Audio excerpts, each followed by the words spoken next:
What's up everybody, welcome back to my channel. We are back in World of Warcraft Classic, and in this video, I will be showing you how to get all 12 of the Rogue runes for Phase 1 of Season of Discovery as a Horde player. So let's get right into it.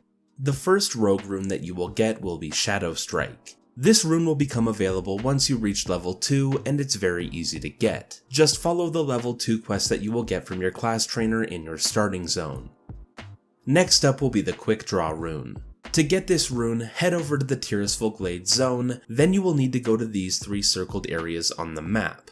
In these areas, you will need to pickpocket or kill the gnolls, murlocs, and human farmers and human warriors to get 4 map pieces. When you get all 4 of them, you can combine them in your inventory to create a full map.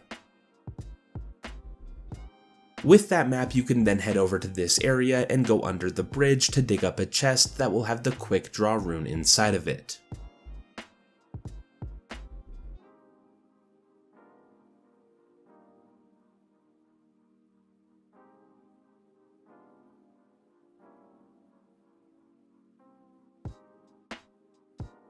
Rune number 3 will be the Slaughter from the Shadows rune. For this rune, you will need to head over to the crypt that will be right here. Run to the bottom of the crypt and kill and pickpocket every enemy along the way until you get the Agamand Relic Coffer key. With this, you can open the Relic Coffer at the bottom of the crypt to get the Slaughter from the Shadows rune.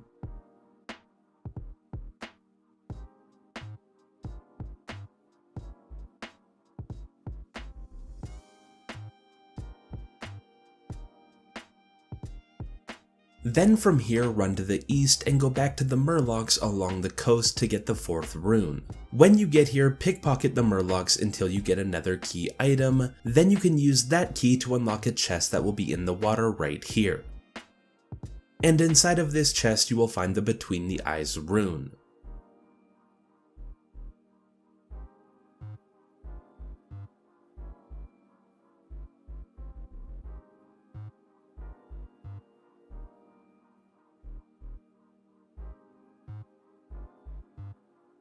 The 5th rune will be Mutilate.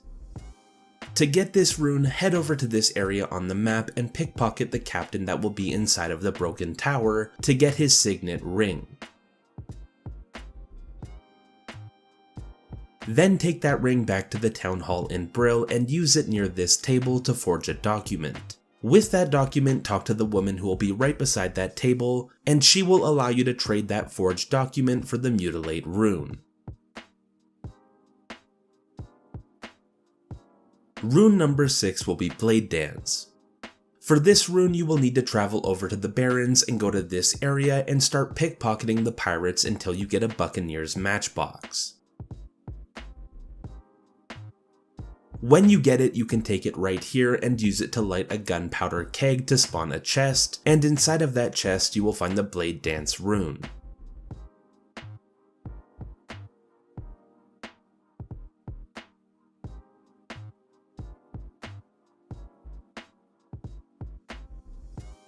The 7th rune will be Shiv.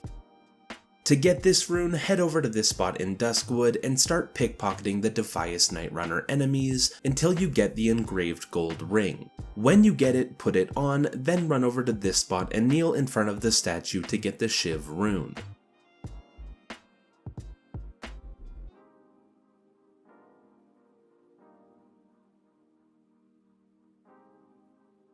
Rune number 8 will be Envenom. To get this rune, head over to this spot in Hillsbrad, and here you will find a secret vendor. Buy the hot tip item that this vendor is selling, then right click it in your inventory to open it. And then you will need to run along the river in Hillsbrad to get into the Western Plagueland zone. As you enter this zone, you will come across a waterfall, and at the bottom of the waterfall in the water you will find a safe. Then all you will need to do is open the safe to get the Envenom rune.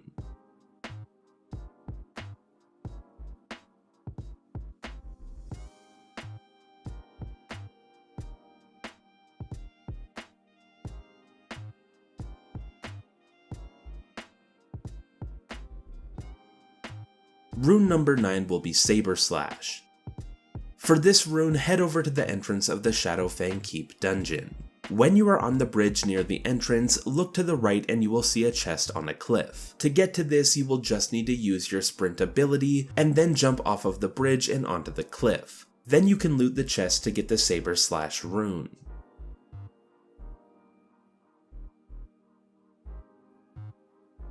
And while you are in this area, you can start the long questline for the 10th rune, which will be Deadly Brew.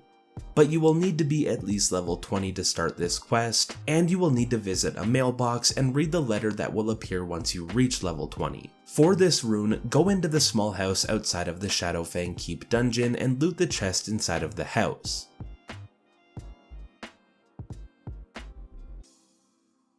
This will start the questline for the rune. From here you will need to go over to the Stone Talon Mountain zone and pickpocket or kill Venture Co. operators until you get the Venture Co. work order. When you get it, take it to the goblin that will be right here in Stone Talon and he will give you a breaching charge.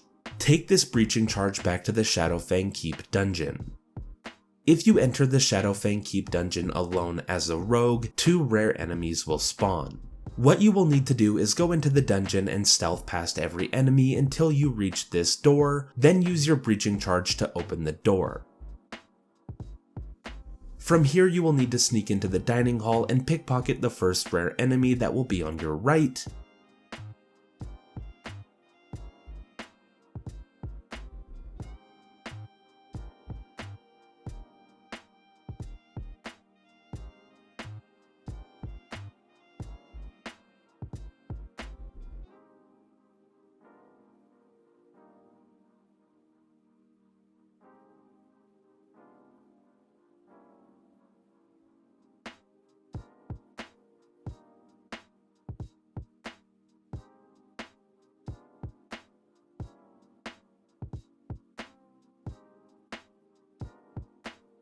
Then you can run past the boss and go to the right and pickpocket the second rare enemy in this room.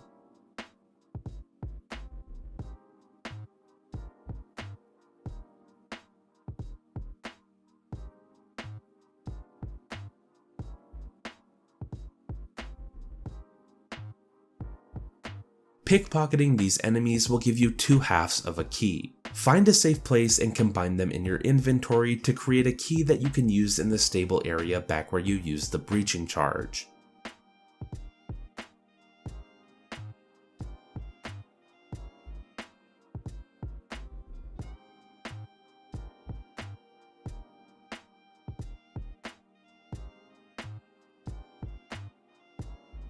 And here all you will need to do is use that key on this chest to get the quest item. And then with that item, run out of the dungeon and go back to the house out front of Shadowfang Keep and put that quest item into the chest.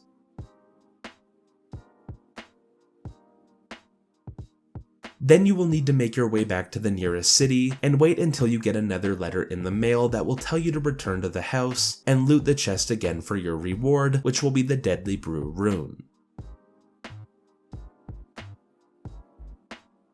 Now the last 2 runes in this video will be pretty easy to get, but they will take some time. For the Just a Flesh Wound rune, you will need to raise your reputation with the new Supply Officer faction to Friendly, then you can buy it from the faction vendor for 2 gold. For Horde players, that reputation will be the Durotar Supply and Logistics faction. And for the main Gauche rune, you will need to gather 16 Shredder turbochargers, 20 Dark Iron Ordnance, and 24 Fish Oil, and take them to Grisby and Ratchet to unlock Grisby as a rune vendor, then you can buy this rune from him. And that's going to be pretty much it for this video. But before this video ends, I just wanted to let you know that I plan on making a ton of videos for World of Warcraft Classic and all other versions of World of Warcraft on this channel. So if this video helped you and you want to see more videos just like this one, please consider subscribing to this channel. And you can join the Discord in the pinned comment below to find other people to play World of Warcraft with, or ask any questions you may have related to the game. But I hope this video helped you, and thank you for watching.